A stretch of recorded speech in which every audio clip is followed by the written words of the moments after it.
This lesson on observations and measurements.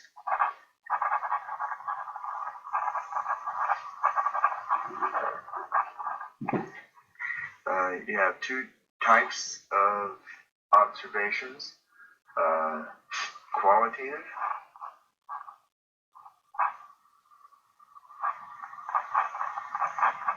and quantitative. Qualitative is descriptive,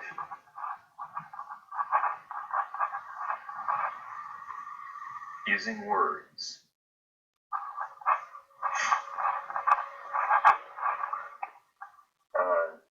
When you do observations, you observe before, during, and after. In the after, you're directly comparing relative to the before. Before it was green, afterwards it was clear. Some key words that would be useful and are confusing to people. Clear. Clear means see-through. It's also transparent. Clear and transparent mean the same thing. Transparent might even be a better choice. It is not necessarily colorless. A clear colorless liquid would be like water. So colorless is without color. It's like water. Don't ever say it is water. It looks like water. Clear can be like Kool-Aid. You can see through the solution, or like Dr. Pepper, or not Dr. Pepper, like Sprite or something like that. No, Mountain Dew. Mountain Dew would be clear. Sprite would be colorless. There's your comparison. Cloudy, murky. You cannot see through it very easily.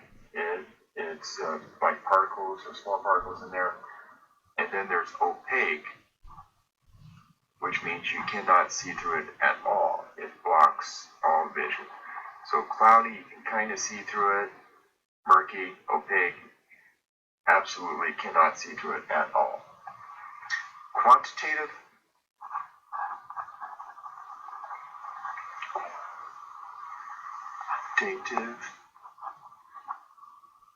means with numbers.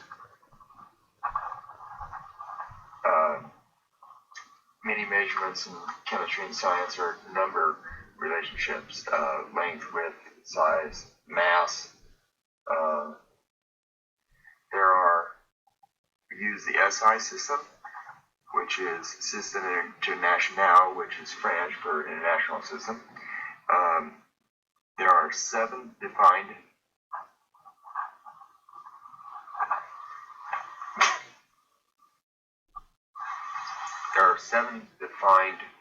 SI units. For length, go over here. For length, it's the meter, symbol M. For time, it's the second, and it's S, not SEC. For mass, it's the kilogram, and that's kg. The reason it's not gram is a kilogram and a meter are roughly the same size, big size on that. There's the temperature,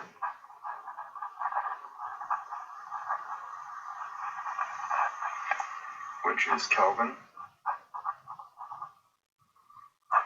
which is big K. Those four you should know. from past classes.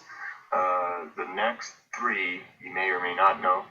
There's the mole, which is amount. Sorry, switch it around. There's the amount, which is the mole, and the abbreviation for mole is MOL.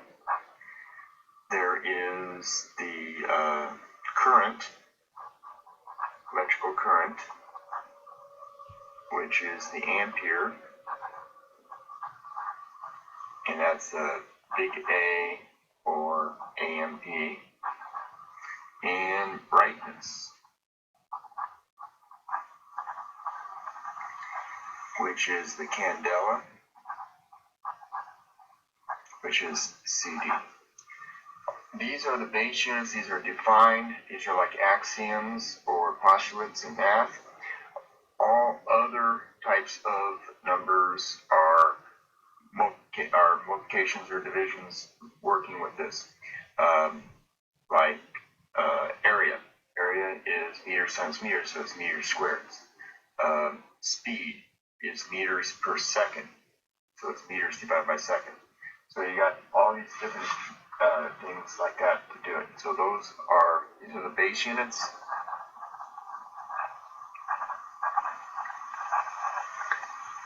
And then there are derived units.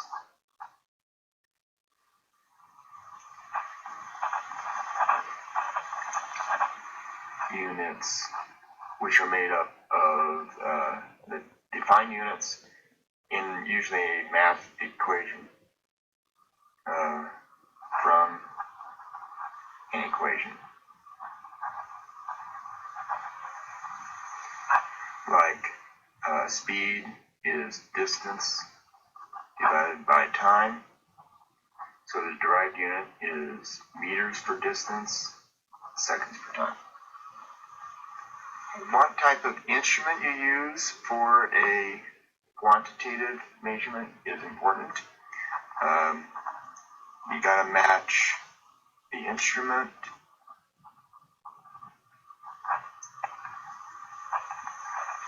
to your size of the sample.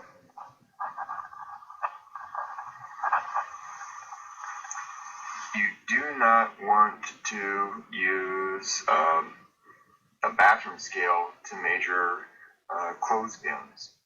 You do not want to use a electronic balance to weigh a person.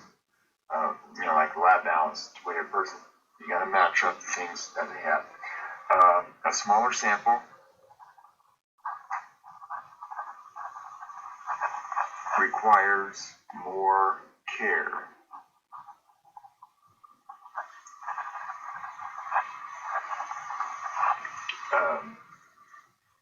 It's easy to be off on precision.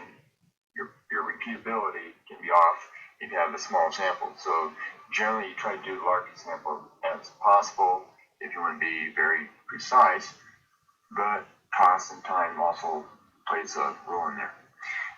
Reading scales, reading instruments, there's digital, which many people prefer. All you do is you look at it and write down the numbers.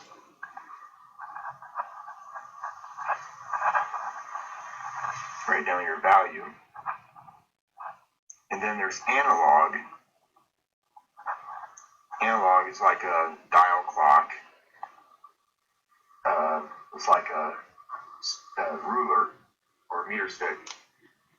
To do an analog, you do the scale, record the number,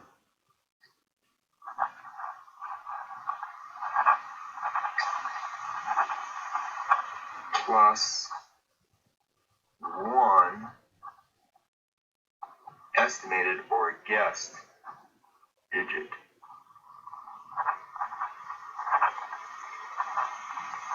For example, if this is 1 and this is 2, and you're measuring something and it goes to here, you can't can't just say 1. You're not very precise. You're not very accurate. You can't say 2. It's somewhere between 1 and 2. Well, there's no dividers out there. So if you're going up by 1s, your answer will be to the nearest 10th. So that looks like maybe 1.3. Now, if somebody else says 1.4, that's a guess, but it's better than what you did before. So you always go one more decimal than before.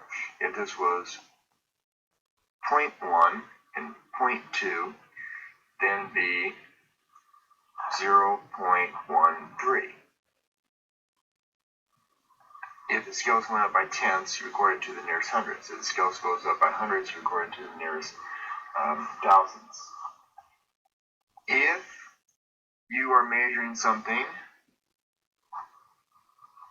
and it looks like it lands dead on the line, you still got to go, since it's going up by tenths, you still got to go up by hundredths, so you add a 0. 0.10. That 0 matters because it tells you my measuring scale was to the nearest tenth, and I'm guessing to the nearest hundredth. Now, if the lines are really, really, really close together, and all you can tell is if it's on the line or in between the line. If it's on the line, you're fine. If it's in between the line, stick a 5. So it's somewhere in between. It's really close. You can't really tell if this is 3.1 and this is 3.2. It's somewhere between 3.1 and 3.2. Your estimate would be 3.15 if it's in between. 3.1 if it's on, 3.2 if it's on that. So if it's very close together, you can't really go to hundredths or 10 parts in between. You just go out to the nearest, just add a 5. So if lines are really close together, you do that. That concludes this lesson on observations and measurement.